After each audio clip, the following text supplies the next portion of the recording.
நலாஸ் நாட்டு சர்க்கரை நலமுடன் வாழ நலாஸ் இந்தியாவிலேயே நாட்டு சர்க்கரைக்கு ISI முத்திரை மற்றும் அக்மார்க் அங்கீகாரம் பெற்ற ஒரே நிறுவனம். தொடர்புக்கு 9047045000. தற்போது வந்துள்ள அண்மை செய்தி. கட்டாய கல்வி உரிமை சட்டத்தின் கீழ் பள்ளிகளில் சேர்க்கை தொடங்காததற்கு உயர்நீதிமன்றத்தில் தமிழக அரசு நிபந்தனையற்ற மன்னிப்பு கோரியது. தமிழக பள்ளிகளில் கட்டாய கல்வி உரிமை சட்டத்தின் மூலம் சேர்க்கை தொடங்கப்படவில்லை என்றும் சேர்க்கையை உடனே தொடங்க வேண்டும் எனவும் மறுமலர்ச்சி மக்கள் இயக்கத்தின் தலைவர் ஈஸ்வரன் என்பவர் சென்னை உயர்நீதிமன்றத்தில் வழக்கு தொடர்ந்தார். இந்த வழக்கு விசாரணைக்கு வந்தபோது தேசிய கல்விக் கொள்கையை காரணம் காட்டாமல் கட்டாய கல்வி உரிமை சட்டத்திற்கான நிதியை விடுவிக்க வேண்டும் என்று மத்திய அரசுக்கு சென்னை உயர்நீதிமன்றம் உத்தரவிட்டது. அதேபோல நிதி வரும் வரை காத்திருக்காமல் கட்டாய கல்வி உரிமை சட்டத்திற்கான சேர்க்கையை உடனடியாக தொடங்க வேண்டும் என தமிழக அரசுக்கு சென்னை உயர்நீதிமன்றம் உத்தரவிட்டது. இந்த வழக்கு நாளை மீண்டும் விசாரணைக்கு வர உள்ள நிலையில் தமிழக அரசு தனது பதில் மனுவை தாக்கல் செய்ய உள்ளது.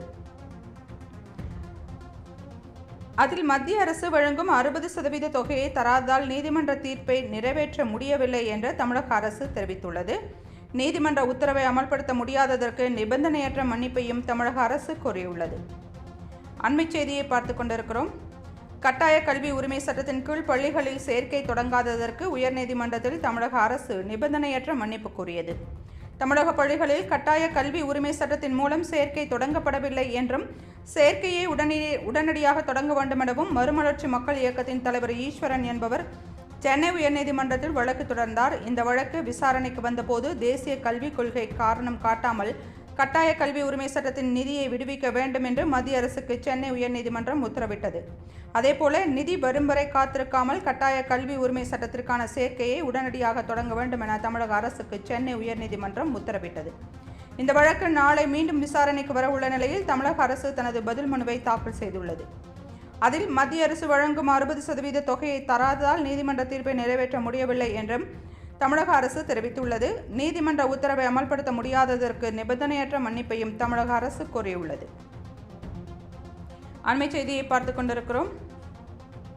கட்டாய கல்வி உரிமை சட்டத்தின் கீழ் பள்ளிகளில் சேர்க்கையை தொடங்காததற்கு உயர்நீதிமன்றத்தில் தமிழக அரசு நிபந்தனையற்ற மன்னிப்பு கோரியது. தமிழக பள்ளிகளில் கட்டாய கல்வி உரிமை சட்டத்தின் மூலம் சேர்க்கை தொடங்கப்படவில்லை என்றும் சேர்க்கையை உடனடியாக தொடங்க வேண்டும் எனவும் மறுமலர்ச்சி மக்கள் இயக்கத்தின் தலைவர் ஈஸ்வரன் என்பவர் சென்னை உயர்நீதிமன்றத்தில் வழக்கு தொடர்ந்தார். இந்த வழக்கு விசாரணைக்கு வந்தபோது தேசிய கல்விக் கொள்கையை காரணம் காட்டாமல் கட்டாய கல்வி உரிமை சட்டத்திற்கான நிதியை விடுவிக்க வேண்டும் என்று மத்திய அரசுக்கு சென்னை உயர்நீதிமன்றம் உத்தரவிட்டது. அதேபோல நிதி வரும் வரை காத்திருக்காமல் கட்டாய கல்வி உரிமை சட்டத்திற்கான சேர்க்கையை உடனடியாக தொடங்க வேண்டும் என தமிழக அரசுக்கு சென்னை உயர்நீதிமன்றம் உத்தரவிட்டது. இந்த வழக்கு நாளை மீண்டும் விசாரணைக்கு வர உள்ள நிலையில் தமிழக அரசு தனது பதில் மனுவை தாக்கல் செய்துள்ளது. அதில் மத்திய அரசு வழங்கும் 60% தொகையை தராததால் நீதிமன்ற தீர்ப்பை நிறைவேற்ற முடியவில்லை என்று தமிழக அரசு தெரிவித்துள்ளது. நீதிமன்ற உத்தரவை அமல்படுத்த முடியாததற்கு நிபந்தனையற்ற மன்னிப்பையும் தமிழக அரசு கோரியுள்ளது.